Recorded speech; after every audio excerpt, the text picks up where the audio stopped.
Nasa stage ka na ba na wala ka ng pake sa sasabihin ng iba? Watch this. Sana nga narating mo na ang stage na ito sa buhay.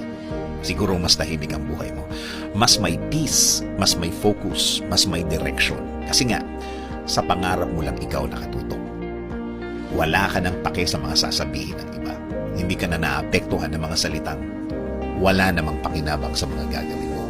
Hindi naman makakatulong in any way and in any form. Mga salitang daldal lang talaga. Samahan ang mga taong pinili kang makasama. Dahil ang mga taong ito ay willing magbigay ng oras. Oras na pinili nilang i-share sa'yo. Oras na pwede mong asahan sa mga support na kailangan mo. Support na hindi mo mahahanap sa ibang tao. Sa stage ng buhay mo na yan, alam mo na ang mga taong insecure na ito ay mga taong may itinatago sa buhay nila.